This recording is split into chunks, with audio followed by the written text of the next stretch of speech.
வணக்கம். இது நம்ம கிச்சனில் இன்றைக்கி என்ன பண்ண போகிறேன் அப்படின்னா, onion, no garlic, no turmeric, no masala எதுவுமே இல்லாமல் வெஜிடபிள்ஸ் போட்டு அரிசி பருப்பு சாதம் பண்ண போகிறோம். ரொம்ப நல்லா டேஸ்ட்டாக சூப்பராக இருக்கும். அதுக்கு இப்போ நம்ம தேவையான எண்ணெயை விட்டுருக்கோம். எண்ணெயும் நல்லெண்ணெயும் நெய்யும் கலந்து விட்டுக்கலாம், கடலெண்ணெயும் நெய்யும் கலந்து விட்டுக்கலாம். நமக்கு எது ஒன்லி என்னால் நெய்யெலாம் வேண்டாம், எனக்கு நான் டயட் கான்சியஸாக இருக்கேன் அப்படிங்கிறவா எண்ணெயும் விட்டுக்கலாம். இப்போ எண்ணெய் விட்டுருக்கேன். நம்மளுக்கு எண்ணெய் சூடாகணுன்னு இப்போ கடுகு போடுறேன். கடுகு நல்லா வெடிக்கணும். கடுகு நல்லா வெடித்து செஞ்சால் தான் எந்த டிஷ்ஷுமே ரொம்ப நல்லா வரும். இப்போ அதில் ஜீரகம் போட்டுக்கிறோம். என்ன இந்த செய்கிற அளவுக்கு ஒரு டேபிள் ஸ்பூன் கடுகு தேவைப்பட்டது, ஒரு டேபிள் ஸ்பூன் ஜீரகம் போட்டுருக்கேன், ஒரு 1/4 டீஸ்பூன் அளவுக்கு வெந்தயம் போட்டிருக்கோம். வெந்தயம் நல்லது, ஹெல்த்துக்கு நல்லது, வாசனையை கொடுக்கும், அதனால் போட்டுக்கிறோம். நான் இந்த டிஷ்ஷில் இன்றைக்கி வந்து கருவேப்பிலை கொத்தமல்லியும் போடலை. கருவேப்பிலை காஞ்சி போட்டு கொத்தமல்லி இல்லை, அதனால் போடலை.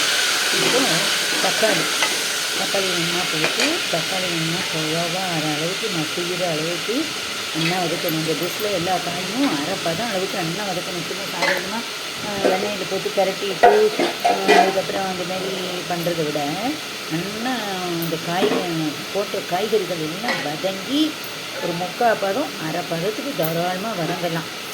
வதங்கிட்டு அப்புறம் இந்தமாரி வதக்கும்போது சாம்பார் சாதம் அரிசி பருப்பு சாதம் அந்தமாரி பண்ணும்போதும் சரி, சாம்பார் சாதம் பண்ணும்போதும் சரி, அப்புறம் வெஜிடபிள்ஸ் அந்தமாரி பண்ணும்போதும் அது தெரியல அந்த காய்கறிகள்லாம் குழஞ்சி போய் அந்த சாத்தோட மிக்ஸ் ஆகி ரொம்ப நல்லா டேஸ்ட்டாக இருக்கும். சில குழந்தைகள் எனக்கு இந்த காய் வேணாம் அந்த காய் வேணாம் அப்படின்பா இல்லையே, அதில் அவளுக்கு என்னென்ன காய் அதில் நம்ம போட்டிருக்கோம் அப்படிங்கிறது தெரியாமையே போயிடும். அது கூட சமைக்க சாப்பிட்டுட்டும் போயிடும். இப்போ நம்ம இந்த ஸ்பைசி ஒன்றும் போடலை, மஞ்சள் பொடி, தனி மிளகாத்தூள், சாம்பார் பொடி, இதை தான் போட்டிருக்கேன். 2 டேபிள் ஸ்பூன் அளவுக்கு சாம்பார் பொடி போட்டிருக்கேன், அரை டீஸ்பூன் தனியா பொடி போட்டிருக்கேன், 1 டீஸ்பூன் மஞ்சள் பொடி போட்டுருக்கேன். இப்போ நான் பெருங்காய ஜலம் விட்டுருக்கேன். பெருங்காய எல்ஜி கட்டி வாங்கும்போது அதான் ரொம்ப நல்லா இருக்குது, எந்த வித கலப்படமும் இல்லாமல் இருக்குது. இப்போது இதில் வந்து எல்லா காய்கறியும் நம்ம ஆற்றுல என்னென்ன காய்கறிகள் இருக்கோ அத்தனையும் எல்லாம் நறுக்கி வச்சாச்சு. இப்போது இதில் வந்து இந்த கொண்டக்கடலை இருக்குது பற்றியில், வெள்ளை கொண்டக்கடலை, கருப்பு கொண்டக்கடலை, சென்னா, அதுமாரி இப்போ க்ரீன் கலர்லேயும் வருது. அதனால நான் எங்கேயோ பார்த்தேன், சூப்பர் மார்க்கெட்டில் எங்கேயோ பார்த்தேன், வாங்கி வந்து வச்சுருந்தேன். அதை ஊற வச்சு நேற்று நைட்டே ஊற வச்சுட்டு இப்போ இந்த ஜலத்தையும் வடிகட்டி அதையும் இதோட நான் சேர்த்து போட போகிறேன். எல்லாமே ஒரு டேஸ்ட்டுக்கு தான். இது வந்து ரிச் ஃபைபர், ரிச் ப்ரோட்டீன் இருக்கிற ஒரு டிஷ்ஷு. இது ஒன்று சாப்பிட்டா போதும், நம்மளுக்கு நிறைவாக இருக்கும், வயிற்றுக்கும் நிறைவாக இருக்கும், மனசுக்கும் நிறைவாக இருக்கும். இந்த ஒரு சாதம் இதில் நான் எல்லாம் போட்டிருக்கேன். முருங்கைக்காய் தான் எனக்கு கிடைக்கல, அதனால் வாங்கலை, போக நேரம் இல்லாதனால வாங்கலை. கேரட்டு, உருளைக்கிழங்கு, அவரைக்காய், பீன்ஸு, அப்புறம் க்ரீன் கலர் சென்னா, இந்தமாரி நிறைய காய்கறிகள், கத்திரிக்காய், இந்தமாரி எல்லா காய்கறிகளும் இதோட போட்டுட்டு இப்போ நல்லா எண்ணெயில் போட்டு நல்லா வதக்கியாச்சா. பாதி வதக்கு நான் வதக்கியிருக்கேன், 50% அளவுக்கு வதக்கியிருக்கேன். இப்போ இதில் எல்லாம் சேர்ந்துருக்கும், அந்த காரம் எல்லாம் அது சேர்றது. இப்போ ஜலத்தை விட்டு நல்லா கொதிக்க விடணும். இப்போது இந்த ஜலம் நல்லா கொதிக்கிறது பற்றியில் அந்த கொதிச்சாதான் காயும் இன்னும் கொஞ்சம் ஒரு 25% வேகும். அதுக்கப்புறம் அந்த காயில் உப்பு காரங்கள்லாம் பிடிக்கும். இந்தமாரி இப்போ நல்லா கொதி வரணும் ஜலம். இல்லை உங்களுக்கு அர்ஜெண்ட்டாக தேவை அப்படின்னா நீங்கள் ஒரு விசில் விட்டு கூட இறக்கிக்கலாம் அந்த காய்கறியை. இப்போது நான் சாதமும் பருப்பும் 1 டம்ளர் அரிசி எடுத்துட்டேன், 1 டம்ளர் துவரம்பருப்பு ஈக்குவல் போர்ஷனில் நான் போட்டுருக்கேன். நல்லா களைஞ்சிட்டு ஒரு 2 மணி நேரமாக ஊற வச்சு அதில் கொஞ்சம் மஞ்சள் பொடியும் நல்லெண்ணையும் விட்டு நல்லா குழவாக வேக விட்டு 1க்கு 4 பங்கு ஜலம் நான் வச்சு நல்லா குழவாக வேக விட்டுருக்கேன். இப்போது இந்த வெந்த சாதத்தை எடுத்து இப்போ இந்த நம்ம வச்சுருக்கோம் இல்லையா, இந்த சாம்பாரில் வேணா போடணும். போட்டு நல்லா குழவாக கிளறணும். கிளறிட்டு நீங்கள் டேரெக்டாக அப்படி வெளியில் வந்தாலும் டேரெக்டாக வச்சு கிளறி எடுத்தாலும் சரி, இல்லை குக்கரில் ஒரு விசில் விட்டுட்டு, ஏன்னா ஒரு விசில் போதும். ஏற்கனவே காய் 75% வெந்தாச்சு. இந்த சாதம் பருப்பும் நல்லா குழவாகவும் வெந்து கொடுக்கும்.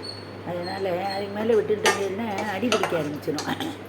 அதனால் இதுக்கு வந்து எண்ணெய் நல்லா தாராளமாக விட்டுக்கோம்போ அடியும் பிடிக்காமல் இருக்கும், சாம்பார் இருக்கும். இது நல்லா கிளறணும், நல்லா கிளறி ஒன்றோட ஒன்று ஜாயிண்ட் ஆகி வரணும். பருப்பு இது வந்து இந்த சாதம் வந்து தஞ்சாவூர் சைடு கும்பகோணம் இந்த சைடில் எல்லாம் ரொம்ப பிரமாதமாக பண்ணுவாள் எல்லோரும். இப்போ இதை நம்ம வந்து கொட்டை வழித்து போட்டுருந்தாச்சு. இது புளியெல்லாம் போடலை, தக்காளிக்கே தான் புளிப்புக்கு. புளி இல்லையே, அதனால எலுமிச்சம்பழம் இது புளியணுமா அப்படின்னு பிகினர்ஸ்லாம் நினைப்பா. அதெல்லாம் எதுவுமே வேண்டாம். இது வந்து இதில் போட்டிருக்கிற தக்காளியே இதுக்கு போதும். வந்து அதேமாரி உருளைக்கிழங்கு வேக வச்சு போடணும் அப்படிங்கிறதெல்லாம் கிடையாது. நறுக்கி என்ன பண்ணி போக அரும்பிட்டு உங்களுக்கு வேண்டிய ஷேப்பில் நறுக்கி இதில் சேர்த்துட்டாலே போதும். இப்போ இது நல்லா எல்லாம் ஒன்றோட சேர்ந்து கொதித்து வரணும். இந்த சாதம், பருப்பு, காய்கறி, இந்த கிரேவி எல்லாம். இப்போது நம்ம நெய் விடுறோம். நெய் விட்டால் அது ஒரு வாசனையாக இருக்கும். ஆப்ஷன், உங்கள் விருப்பம். டயட் கான்ஷியஸாக இருக்கிறவா விடணுங்கிற அவசியம் கிடையாது. முழுக்க முழுக்க நல்லெண்ணெயிலே பண்ணினாலும் ஓகே. இப்போ இதை நம்ம மூடியை போட்டு ஒரே ஒரு விசில் விட போகிறோம். ஒரு விசில் விட்டு வந்தால் போதும், டக்குன்னு ஆஃப் பண்ணிவிடும்போது. அதுக்கப்புறமா நீங்கள் திறந்துட்டு கலரிக்கணும். இப்போது விசில் அடங்கிடுத்து. நான் வந்து மூடியை ஓப்பன் பண்ணிடுறேன். மூடியை திறக்கும்போது கேர்ஃபுல்லாக திறங்கும்போது பிகினர்ஸ்க்காக சொல்கிறேன். மூஞ்சில் இங்கேயில் ஆவி அடிச்சிட போகிறது. இப்படி விசிலில் தூக்கிட்டு ஒன்றும் இல்லை திறக்கலாம் அப்படின்னு உங்களுக்கு 100% சேஃப்டின்னு தெரிஞ்சதுக்கப்புறம் திறங்கோ. சில சமயங்கள் இந்த மாதிரி நிறைய பண்ணும்போது தூக்கி அடிச்சிடும் விசில் வந்து. அதனால் ரொம்ப கேர்ஃபுல்லாக இருக்கணும். இப்போ நான் மேம்பொடி பண்ணி வச்சுருக்கேன் இல்லையா, அந்த மேம்பொடியை இதில் போடுறேன். இதில் என்னென்னா வாசனையாக இருக்கும். இந்த மேம்பொடி போட்டுட்டு இது மேலே வந்து கொஞ்சம் நல்லெண்ணெய் விடணும். அப்புறம் நெய் விடுவா. அப்புறம் வந்து கொத்தமல்லி நிறைய நறுக்கி வச்சுருந்தா கொத்தமல்லியை போடுவா. பார்த்துல இன்றைக்கி கொத்தமல்லி இன்றைக்கின்னு பார்த்து இல்லை, அதனால் இல்லாத பற்றி நம்ம கவலைப்பட வேண்டாம். என்ன இருக்கோ அதை வச்சு பண்ணிக்கலாம்.